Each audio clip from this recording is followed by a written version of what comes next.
Hey, my friends, we will be right back to the show. But I have a question for you.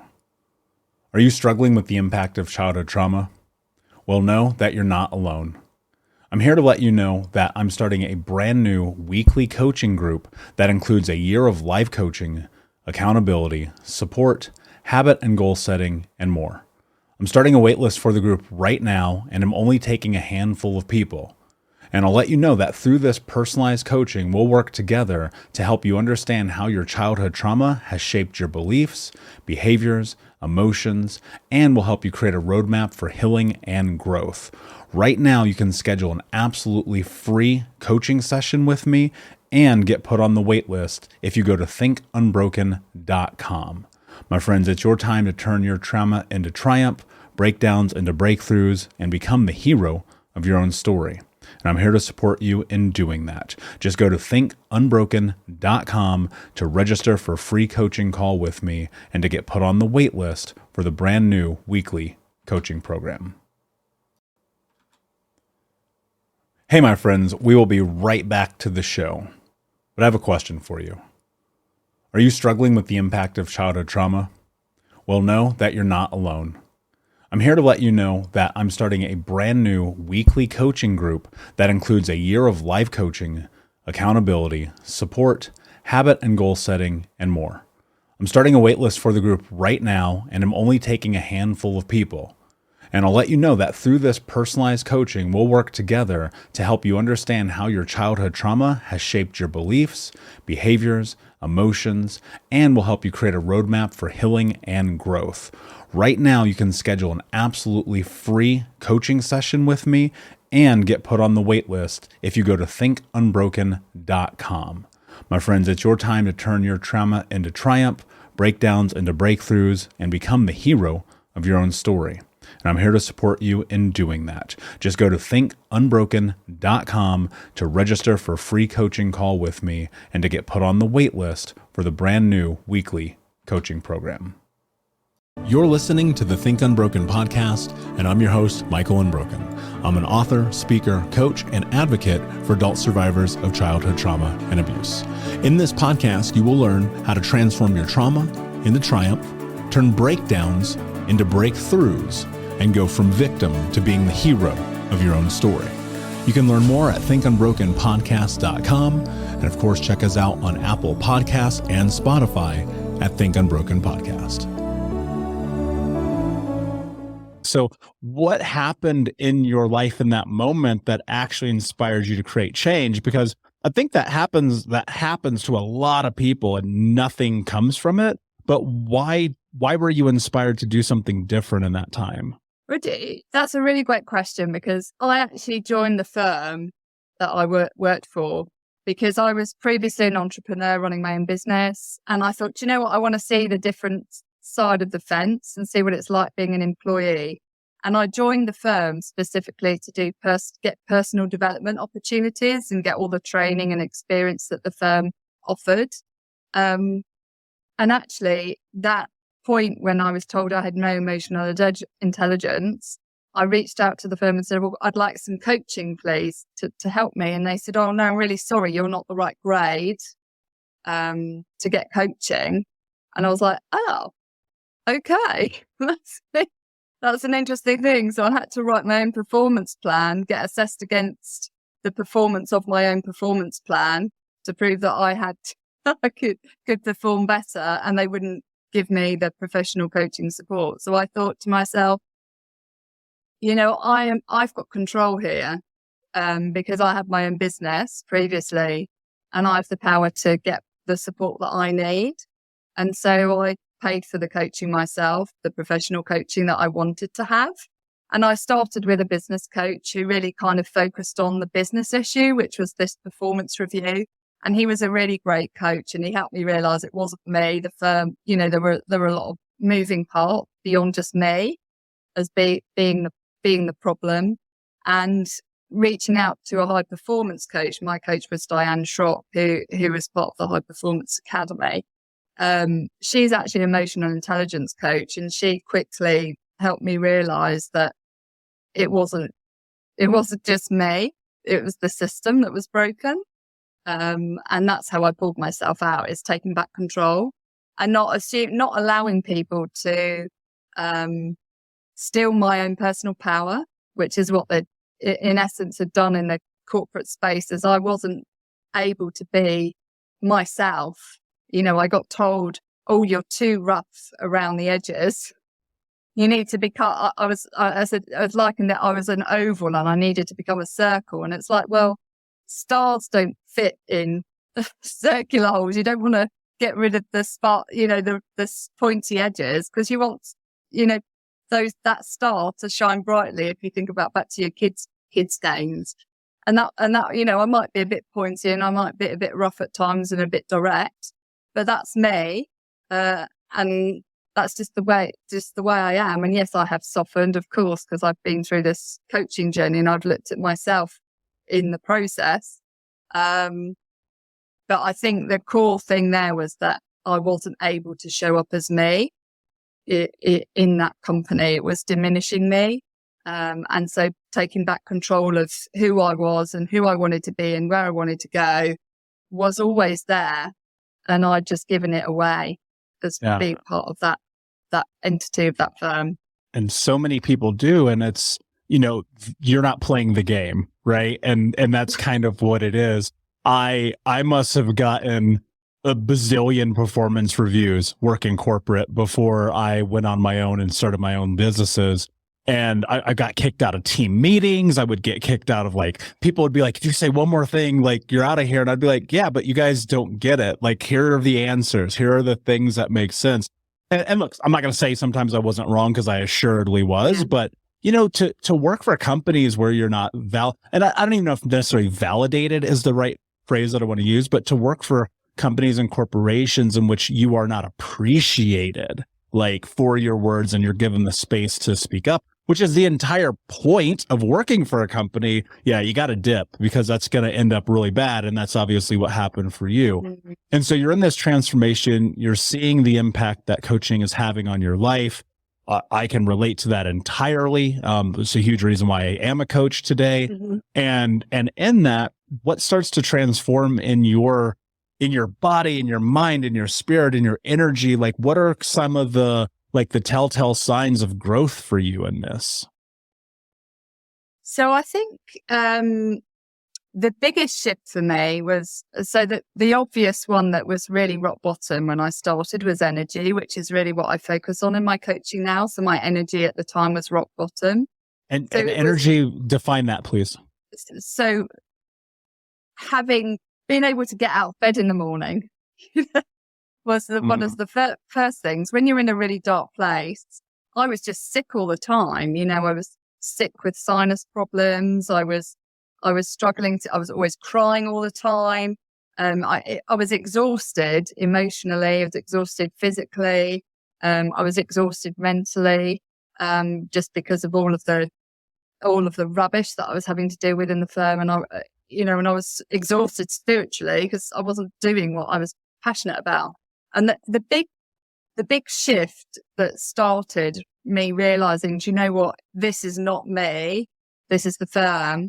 Was when at the time I'm in the military as a reservist. This is not the firm. This is was a separate thing. But I'm a military ski instructor, and I was asked to lead a team of people in the Alps, teach them skiing. And that's part of my reservist commitment.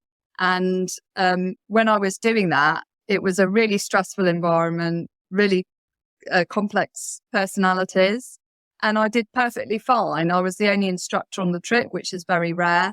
And I did totally fine doing all of that and delivered, exceptional results. And everyone was super happy and pleased with me. And I couldn't have been put in a harsher environment, whiteouts all the time, a diverse range of experiences. And I performed at my best, and I wasn't stressed. I wasn't flustered or anything. But as soon as I put myself back into the work environment that I was in and exposed to, I just turned into a crumbly mess kind of thing. I just didn't want to be there. It was like this flight thing. And so it was a real sign that, it's how important your environment is for you to flourish. And once I realized that it wasn't just me, it was the toxicity of the environment, and that includes people, that really allowed me to shift the lens to putting the power back into myself and knowing that, I can own this. I've got this. I know I've got it. There are examples of how I can do it, and I can pull myself out of this rut. And that really started me on that trajectory. And then the second one was when I went to the High Performance Academy live in the States, when I decided at the academy that this was my time to train as a coach, as a high performance coach at that time. And I was going to hand my notice in at work because it was just not serving me, and go back to being an entrepreneur, which is what I loved. And as soon as I got back, I handed my notice in, and served my term, which was unfortunately a bit longer than it is for you guys in the States, but and then left. So. Yeah. Is that when you got into that training, is that HPX? Is that Brendan Burchard's? Yes, it is. Yeah. Yeah. So Brendan is actually what I would call my original mentor. Oh, 100%. Like, without that dude, I would not be here right now. Yeah. And so, it's really interesting that when you look at and you understand all of the things that create high performers, it's really never anything about money. It's never about accolades. It's never about accomplishments. It's about how you show up as yourself every day. Like, are you in your habits that make your life better? Are you assessing yourself? Like, his HPX journal is unbelievable. I stopped using it because I feel like I'm really in tune with myself these days. But, 4 or 5 years ago, it was an awesome thing that I did. And I think that people who will get into coaching or find coaching will find that Brendan is like the OG in the game. There's a lot of people doing it, but like him, Tony Robbins, like I always kind of go to those guys first and foremost. So I resonate a lot because he's played a massive role in my life. One of the things that I'm curious about, so as you're going through that, like being in person in that environment, which I know it's just got to be like mind melting, right? Like what are you, like what is happening in real time? Because I think like a lot of people are like, oh, I'm going to go get a coach, or I'll go get a coaching certification, and then everything's going to be different. But like there's steps, there's progress, right? Right. Exactly. When you're here and you're witnessing and you're looking at it and you're like, there's opportunity here. Like, what is actually going through your mind that's leading you to, I'm going to go quit my job? Yeah. So I think the first thing, one of the first sessions we did with my coach, which is the first session you do when you do the high performance coaching program, is to get clarity, and to get, I was all over the place in terms of where I was, but I had quite good clarity as to where I wanted to go and what I wanted to do. And you don't have to have, the supervision in your mind, but it's helpful to know, okay, by the end of this week, this month, this quarter, this year, this is what I want my life to look like, and this is where I want to be. And then, and just kind of really visualizing the struggle, which Brendan talks about as honor the struggle. It is visualizing that, it's not going to be an easy road. It's going to be bumpy. It's going to be rocky. You're going to fall over. But just keep going. So I think the big one for me was just doing the clarity initially. Energy, as I said, was rock bottom when we did the energy session.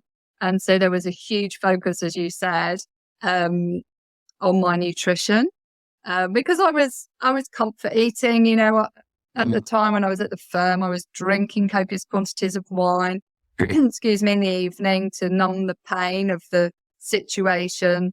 I was eating desserts like there was no tomorrow. I would have a double latte in the afternoon with double shot of coffee to get me over the energy slump in the afternoon. And that would be coupled with a brownie. So, I had all the really bad, enjoyable, obviously, because it's a nice quick fix, but as a long-term pain, eating habit that I had to turn around. You and I are on a different spectrum, right? Because here I see, you're thinking this way as a kid. I want to be good, be a good person, honor society, playing sports, all that stuff. Me, I'm like breaking into houses, stealing cars, running from the cops, hooking up with girls. Like, it's really just chaos, right? Yeah. When you moved, like, what started to happen in your life? Yeah, it's a great question. It's so funny because my sister probably took the path that you took, and I took the opposite path in responding to crisis in our lives. And so when we moved, the first thing that happened, we sold the house that I grew up in. I reconciled with my dad because in my mind, I thought, well, I'm moving to California. I don't know when I'll see him again. And if something ever were to happen to him, I wouldn't want to hold a grudge with him. I would want him to know I forgave him. I think I had come to meet the Lord. Like I became a Christian. And it was one of those things where I was like, I don't want to live with unforgiveness and having unreconciled relationship with my dad. Like I loved my dad, and it pained me that for that long I had held a grudge with him.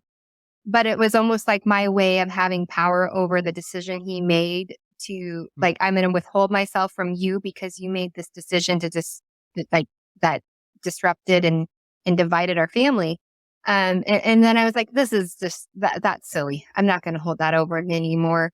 And then we moved to California. Before you go there, I have a question. Because when I was a kid, and I think so many people deal with this when they have moments of heartbreak as children, we become resentful, we push back, we put up gigantic walls. Obviously, you did for a period of time. Then to that place where you're like, I want to reconcile this. Those kind of words didn't exist in my vernacular as a kid. I was like, how the do I burn this house down? Yeah. Right. So what I'm wondering is, where did that come from for you? Is that innate? Is that a part of like the Jaime DNA? Because I'm sitting here like, I want to throw a brick through the window, and you're like, I'm going to go and sit down and have a conversation. Yeah. No, I do think it was partly because I became a Christian at that moment, like in that junior high phase. Like, for as much as I knew what it meant to be a Christian, accepting the death of Jesus on the cross for my sins and my wrongdoing. And so that, I think, is what really prompted inside of me that I can't hold unforgiveness towards him. Like, if I am going to identify as a Christian and believe in that, for me, I couldn't hold unforgiveness towards him. I couldn't hold unforgiveness or any anger or I never was really bitter towards my biological parents. I actually more or less felt it like what a gift, but also how hard. I mean, that's a whole nother story, a whole nother podcast of all of that stuff. But it just was one of those things like, I don't know what made me do that, but I would say it was just my faith in God that I couldn't call myself a Christian and then be like unforgiving towards my dad. Yeah. Yeah. That makes a lot of sense. It took me a long time to get to forgiveness. I mean, and even now I think about it in a magnitude of ways, one of which is in part, I think to some extent, and it's contextual, obviously. I think there are some areas in forgiveness in which it must be earned and not just allotted. And I think for me, that comes in relationships and reconciliation and a lot of those things. Cause it's one thing to be like, I forgive you. And then the same thing happens again. Yeah. I played that game with my mom for, my entire childhood. Yeah. And then there's the other forgiveness where it is for you, because it's like, if you're carrying that backpack of bricks with you everywhere, weighs you down. Yeah, like, it does. And it's not just the forgiveness of other people, but like you have to forgive yourself too. And, because name a mistake, name a terrible thing a human being can do outside of killing someone. I've probably done it, right? I've been able to go and stand and look in the mirror, be okay with the reflection on the other side, love myself as is, and just say, you know what? Like, I'm human, having a human experience. And guess what? I'm going to screw up again. Like, it's only inevitable, right? It's like, it's coming. And that's so astute of you to be that young, and obviously having I think we fail to look at mentors we have in our childhood as, even the kid who's a senior in high school, right? Or even the church leader or whatever it might be for you. And I imagine there just must have been some people who just spoke into you in a really powerful way. Absolutely. And this is, I played competitive fast pitch. So I had coaches, I had friends, my parents, we had good friends. They were all there and supportive and everything. So, it definitely wasn't just this like profound thing that happened in my life just out of thin air, but there was a community of people that were there and supportive in a very, I don't know what the word I'm looking for, but they didn't realize the impact that they were making on my life to make me feel like I mattered. Like that, if that makes sense. Totally. Or to keep going. And so, my dad and I, we had those hard conversations, and I was able to express the decisions that he had made and how it hurt me so deeply. And we'll be right back to the show. But before we do, I want to tell you about today's sponsor, FactorMills.com, where if you go to factormills.com/unbroken50 and use the code unbroken50, you can get 50% off your first order. That's factormills.com/unbroken50. If you're like me and you are a person who is busy trying to create a life, heal, work on their health, wealth, and relationships, and not to mention deal with the day-to-days of normal life, you do not have time to be going to the grocery store and trying to figure out what you're going to cook every single day of the week. In fact, one time I did the math and I realized I was spending over 15 hours a week at the grocery store and cooking. When I added Factor, I got to use that time for myself, for my family, for my friends, for my community, and for my business. And so if you're in the place where you need some more support in the kitchen, head to factormills.com/unbroken50 and use the code unbroken50 to get 50% off. And he apologized and he asked for forgiveness. So it wasn't like I just gave it to him, but there was an exchange of that. And of course, I apologized for how disrespectful and how I was with him. And so it was this moment of release, and it almost wants to bring me to tears right now, but it was just one of those things where it's like it pained me to hold that against him for any longer. Like I just didn't want to do that. And so because I was moving from Washington to California with my mom and her new husband, who we did not know, we didn't know him very well. My sister ended up staying with my dad. My brother and I moved down to California. My older brother was graduated and getting married and everything. So he's out doing his own life.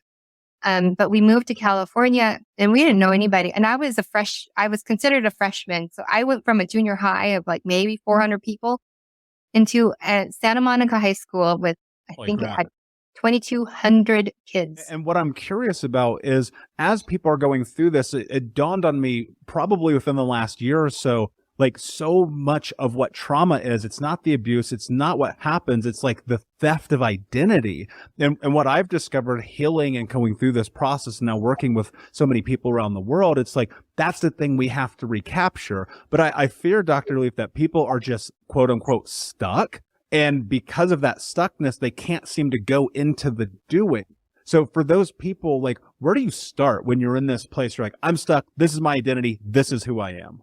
Now, I'm really glad you started there, Michael, because it's a very relevant point. And what I believe a lot of the stuckness has come from is not understanding how to rewire the brain and understanding things like what is the mind, what's doing the work. When we talk about getting through our stuff, what does that actually look like? Who's doing the getting through the stuff? Which part of us is doing that? And that's, when you start understanding those kind of concepts, it then gives you the power to get unstuck. You get empowered to change. So I've shown with my research, when you start understanding the power of the mind, and you know what, let me cancel that statement because it's overused. When you start understanding what it means to be alive, what it means to think and feel and choose, when you understand that, and when you understand how you can drive that you can actually control the messiness of your life, and that it's okay to be messy, but we just need to learn to manage that. That's when you become very empowered. And I showed with my research that you can actually get things like depression, anxiety, which can be so incapacitating and which aren't illnesses. They're warning signals, but they are warning signals that can incapacitate us. But you can get those under control by a factor of 81, up to 81%, which is phenomenal, without drugs, without any kind of fancy tricks, just pure mind management. And that's where I have worked in for all these years. So yes, we get stuck without the understanding. So it begins with understanding what the mind is, what the brain is, which I gave a brief explanation in the beginning. And then it goes into how do we manage this process? How do we deconstruct and reconstruct? And what do we do? So here's a little model of a brain. And most people think the mind and the brain are the same thing. People will talk about them, and it's totally understandable because that's the languaging for the last 40 years. The languaging has been very much around the brain and the mind and the brain, but as though they're the same thing. We also get so many messages through the media that the brain is producing the mind, or the thoughts come from the brain. And that's not totally accurate, because if you're dead, nothing happens with your brain. It just disintegrates. So there's a huge difference between you and I having this conversation and the viewers and listeners and someone who's dead, because we are able to actually listen to each other and think and feel and choose, which are the three actions of the mind. Mind thinks, feels, and choose. Think, feel, choose, think, feel, choose. It's an ongoing 400 operations per second cycling that helps you to actually process an experience like this discussion, like everything you have in life, and process that, puts it into the brain. So the mind's very active. The mind is you. It's your ability to think, feel, and choose. And we have this ability to interact with life. We take that through thinking, feeling, and choosing. That's kind of the currency. We put that into the brain as a structural change, and that then sends a message to the body, and that's why it's stored in the body. And we can talk a bit about that with PTSD and complex PTSD and so on. And then that combination of mind, brain, body then produces you. So it produces what you say, what you do, how you show up. So if we take that process and we look at, okay, how am I showing up? I'm showing up stuck. I'm doing the same things, the same patterns, the same things over and over. So now we need to realize, okay, well, let me look at that pattern objectively. Let me stand back and observe myself and give myself grace, and first say to myself, it's okay to be a mess. It's okay to be stuck. That's okay. That's how you're showing up. That's not who you are. That's not your identity, even though it may feel like your identity, even though you may feel like you've been stuck for years and years in the same thing, that you want to say things like, this is who I am. It's not actually who you are. It's who you are at the moment because of. There's a massive because of behind that. Your childhood trauma was a massive because of that, produced your initial part of your life, which then, you got to a point where you shifted and changed. And, you felt you were reacting to life, because when we have things happen to us, we wire that into our brain and we try and cope. And sometimes it's just so terribly painful, like you experienced, that we wire toxic coping mechanisms into our brain. So when an experience is wired into the brain in a toxic way, it looks like this wiry tree. All the proteins are misfolded and everything's all weird and wrong, versus a healthy experience. This discussion is a healthy thought that you're growing. This would be a toxic thought. And this impacts how you function. And it's a coping mechanism. The experience is in the roots. Like anything starts with a root and then grows. This then grows into how you see yourself. Then this collectively is how you're showing up. And whatever this is, whatever the story is, which in your case was all that trauma you experienced as a child, showed up, and it wouldn't have just been one, it would have been multiple of these. And I think we're often driven by this idea, like, oh, there's this thing I want to talk about, this story that I want to tell. But we kind of get stuck and held back due to the fear of possible repercussions that come with this. And I recognize and I understand that on the backside of you creating what was a practical and really empowering film for me, there was a lot of people who are like, who does this person think they are? What are they talking about? This is nonsense, blah, blah, blah. How do you step into this place where you're willing to confront that and say, you know what, my message and my story is worth whatever comes along the backside of it? Yeah, great question. I anticipated a lot more kind of scrutiny and pushback than I received. So that was kind of odd. I think that leading up to it, actually the movie The Secret was one of my kind of initial seed planters of doing this film, because, it was a film that not particularly my documentary style, but I took these nuggets away that I applied instantly in my life. And within months, weeks, my life changed. And I was like, wow, it is all energy. And what we put out there, we do get back. And it just opened my eyes, and I applied it, and I was very empowered.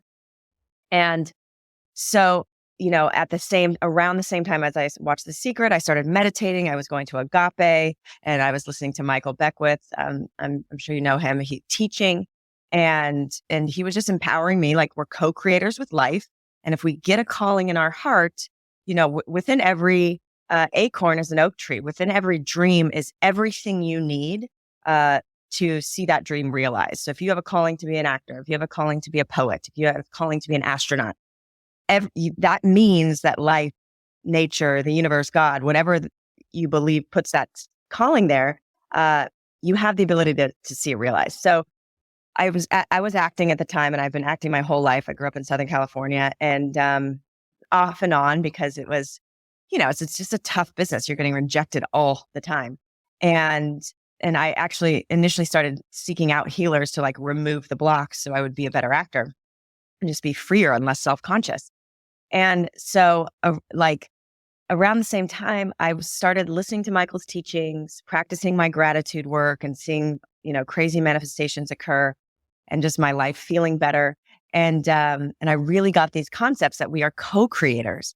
And so, and then I started meditating at the time. So that really rooted everything down. So all of that to say, once I was ready to do the film, I just had complete trust that this calling in my heart, and the reason I brought up acting was because I started getting more excited talking about manifestation and healing and epigenetics, and we have so much more power than we've been led to believe, and this world of infinite possibility. I started lighting up talking about that, and less so talking about acting, something that I thought I wanted to pursue my entire life. And so I paid attention to that. And once I was ready to do the film, it took about 8 years marinating this idea and gathering more research and more experts.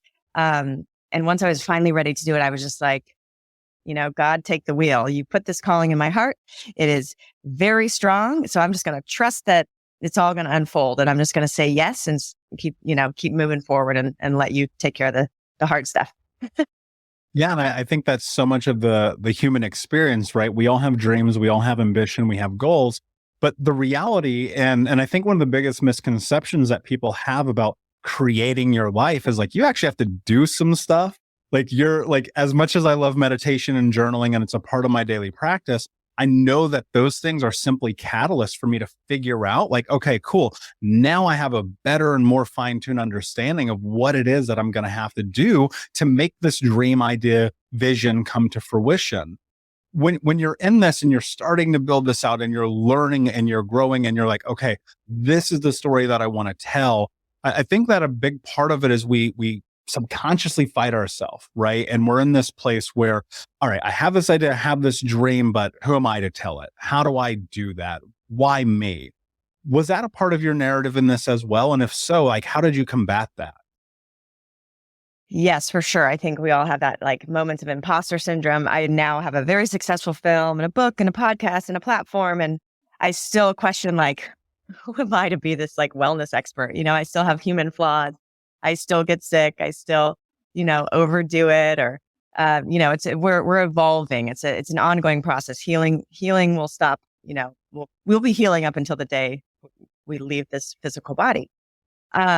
So absolutely. And again, I love what you said. It's like, we have these daily practices, but it's all to stay grounded and have that clear communication between our kind of higher self, our guidance, spirit, whatever you want to call it, to then get clear on what action you need to take. So again, it was just like, it was such a strong calling in my heart. It was such a clear vision.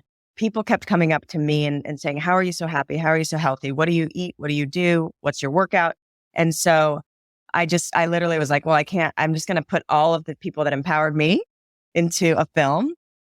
And it's still strange to me that it was about healing, because again, but I just was like, there's so much more than just taking a pill to manage a symptom. It's like, we can do extraordinary things if we're just given first the awareness, then the tools, and then the examples of possibilities, so inspiring stories of other people who did extraordinary things. So I just really trusted that passion pull in my heart. And I think it was a big, because Michael Beckwith is so inspiring. He's up on the stage and he's like firing me up. I'm like, yeah, I can do this. So it was just that perfect storm of inspiration, support, and and I've always been a bit of a risk taker. I played 3 varsity sports. I'm a competitive athlete. Like I want to push myself to see my potential. So, that was the last factor, was just like, I'm just gonna do it, and I'm gonna do it and see where it goes. I'll take the leap. Yeah. And so much of it is taking the leap. And on the backside of that leap, here's what I think about all of the time. Like, if you face your fear, on the backside of being willing to face that, like, greatness awaits you, or at least a really cool story. Right. And so I think about that all the time. And one of the things in my healing journey, not only from the traumatic experience of my life, but the physical healing that my body went through, was really recognizing that there is a part of your body, which, when you understand biology, the number one thing is our brain is designed for is survival. So what does that mean? You have to be able to heal. You have to be able to continue to be resilient. What I'm curious about, though, is if you'd be willing to dive in and talk a little bit more about the human body and the way that it is designed to, in every moment, right, be able to look at disease and symptoms as feedback in ways that we can kind of step into the healing process. And yet somehow in that, we still seem to intend to get into our own way. Absolutely. So just a few pillars that I think might change someone's perception, if this is the first time they're hearing of it, is the science of epigenetics. So we've been told for, beginning of time, our whole lives, that we are victims of our genes, or we're subject to our genetic code. And to an extent, this is true. But what we learn with the science of epigenetics, and Bruce Lipton is one of the pioneers in this field as a stem cell biologist, he discovered that it's actually the environment that turns genes on and off. So genes are like little switches. Our genetic code is a blueprint, but then it's our lifestyle choices, our lifestyle behaviors. The diet creates an environment within the body. Literally our physical environment around us. If there's toxins, if there's nature, fresh air, polluted air, all of that will create an environment outside of us. And then for our perception of the environment. So we have this brain that, from the age of 0 to 7 years old, this brain is just like a computer that's downloading software programs from the people around you. So usually your parents or your grandparents, the people that are raising you, your teachers, and you're like a sponge, picking up the behaviors and learning how to survive in the world by paying attention to the people around you. So when we talk about, it's genetic, well, a lot of these genetic expressions are because you have the same pattern of diet, environment, behaviors, beliefs about life. So those subconscious programs become your belief system, and they're kind of downloaded into you between the ages of 0 and 7. They're not even your beliefs. You're just adopting them from other people. So, and then they color the lens through which you look at life. And the best example of this is if you were raised a snake charmer in, let's say, India, and you were taught to be around snakes and how, cobras or whatever, I'm just making this up, I know nothing about snake charming. If they are signs of, a good omen and power, and it's actually a blessing if you get bit, or whatever the story is, you're going to have a very different experience in your body than someone who is afraid of snakes. You're walking down the path. One person sees a snake and has a flood of oxytocin and joy because it's the good omen they've been asking for, and they're not afraid of the snake. And the other person is going to have stress chemicals and adrenaline coursing through their body. So based on their belief system, they have 2 completely different biochemical reactions in their body. And so our subconscious beliefs are absolutely always need to be addressed when you are doing any kind of healing, because they're subconscious. We're not even aware that this lens is coloring our life and attracting people, circumstances, et cetera, to give us feedback as to, what we're believing about life. And then the final component of that, you talked about symptoms and physical disease. Our symptoms are your body telling us that there's an imbalance. So whether it's a skin rash, whether it's a pain in your neck, whether it's appendicitis, whatever your symptom is, that's giving you feedback that there's something off. And Western medicine tends to give you immediate relief by silencing that symptom, by, steroids to get rid of the rash. You're basically taking away the feedback. It would be the same as if your house starts to get on fire, the smoke alarm's going off because the smoke is billowing up. And that smoke alarm is really annoying. It's really painful. It's itchy, but instead of putting out the fire, you just take out the batteries of the smoke alarm so you don't have to hear that feedback. And so as we understand that, we know that, we may have to take the batteries out just so we can have sanity while we're putting out the fire. But if we never put out the fire, we're just going to have to we're never going to really heal. We're just managing disease through symptom management. Thank you so much for listening to Think Unbroken. Please share this episode with someone who could use it and help us move forward in our mission of ending generational trauma in our lifetime. And if you would, please take 5 seconds to pop on iTunes or Spotify, hit that 5-star, leave a review, and you can also reach out to us on social at Michael Unbroken or at Think Unbroken. And of course, you can check out our YouTube channel at Think Unbroken. Thank you for being a part of Unbroken Nation, my friends, and until next time, be unbroken. Hey, my friends, we will be right back to the show, but I have a question for you. Are you struggling with the impact of childhood trauma? Well, know that you're not alone. I'm here to let you know that I'm starting a brand new weekly coaching group that includes a year of live coaching, accountability, support, habit and goal setting, and more. I'm starting a waitlist for the group right now, and I'm only taking a handful of people. And I'll let you know that through this personalized coaching, we'll work together to help you understand how your childhood trauma has shaped your beliefs, behaviors, emotions, and will help you create a roadmap for healing and growth.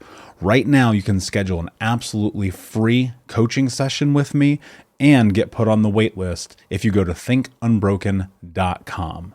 My friends, it's your time to turn your trauma into triumph, breakdowns into breakthroughs, and become the hero of your own story. And I'm here to support you in doing that. Just go to thinkunbroken.com to register for a free coaching call with me and to get put on the wait list for the brand new weekly coaching program.